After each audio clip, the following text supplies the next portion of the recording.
Love songs. I mean, they're basically the soundtrack to our lives, right? From that first awkward crush to a first dance at a wedding, they sell us this really beautiful, really powerful story about romance and finding the one. It's a story we all know, and let's be honest, one we've all kind of bought into. And pop music has given us some absolutely iconic lines to fuel this fantasy. I mean, take John Legend here. He's basically saying love is this total, unconditional acceptance. It's such a powerful idea that your flaws aren't just something to be put up with, they're actually adored. And then, of course, you've got the whole fairy tale thing, which, let's be real, Taylor Swift just nails.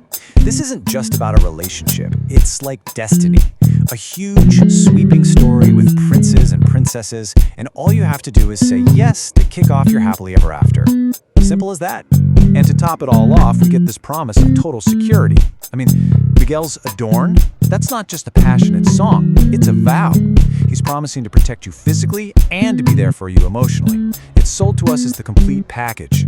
So, you see the pattern here, right? For years and years, pop music has been selling us this incredibly appealing version of love. It's a story of being accepted completely, getting that fairy tale ending, and feeling safe and protected always. It's the dream. But what happens when that perfect harmony just shatters? You know, when the storybook pages get ripped out and those promises start to feel a little hollow? What happens when the fight just keeps going? And that brings us to the other side of the playlist. Because for every perfect love song, there's another one about the struggle. Music is also this really raw, really honest mirror for the tough times, the exhaustion, and those moments where you're just desperately trying to hold on. I mean, this line from Alabama Shakes, wow, it just hits you right in the gut. That raw power in Brittany Howard's voice, it just perfectly captures that feeling of being completely worn out by it all. It's the sound of loving someone, but really not liking them in that moment.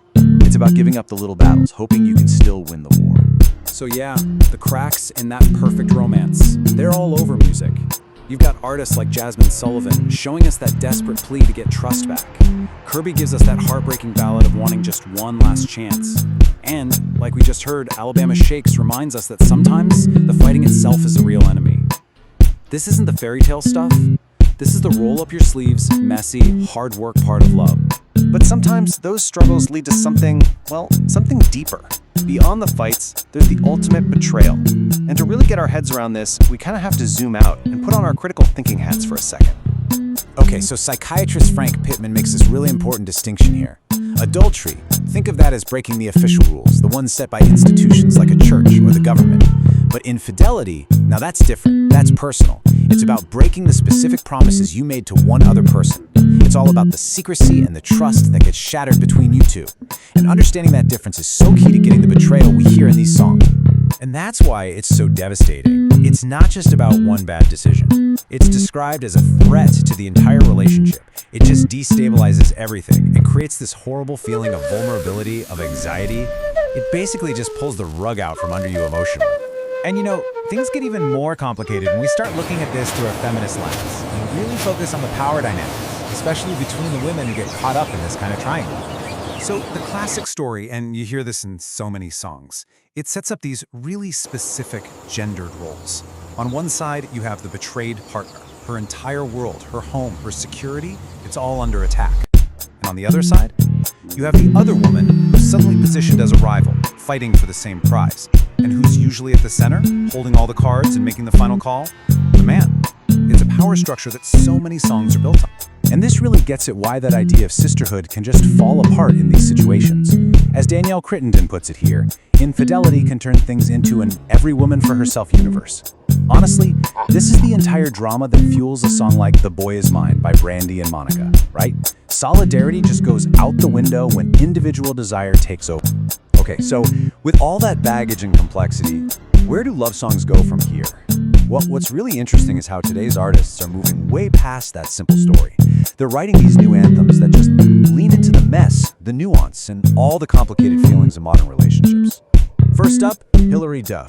Her song Mature isn't even about a romantic partner. It's about her talking to her younger self and unpacking how being called mature when she was a kid actually kind of hurt her. This is a huge shift, you know? The love song is becoming about self-love and healing. Then you've got Sabrina Carpenter, who completely changes the game with Nobody's Son. She's not just looking at the guy and his bad behavior, she's looking at why he is the way he is, pointing a finger at his upbringing. The story gets bigger than just two people. And Kalani, she just lives in that gray area. Folded is all about that messy, on-again, off-again feeling, where nothing is ever really solved. It's not looking for a neat little bow at the end. It's about exploring that uncomfortable space where feelings are complicated, and closure is just not happening.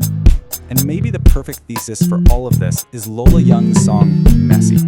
It's basically an anthem for being a work in progress, for being flawed and a little all over the place, but still deserving of love. It's like the anti-all of me. Today's love song isn't about being perfect for someone else. It's about the tough, ongoing job of figuring yourself out. So we've gone on this whole journey, right? From the perfect pop fairy tale of the past to the messy, self-reflective, complicated reality of today's music. Our songs really do reflect it all, and it raises a pretty fascinating question for all of us. If you were to really, truly listen, what story is your own playlist telling you?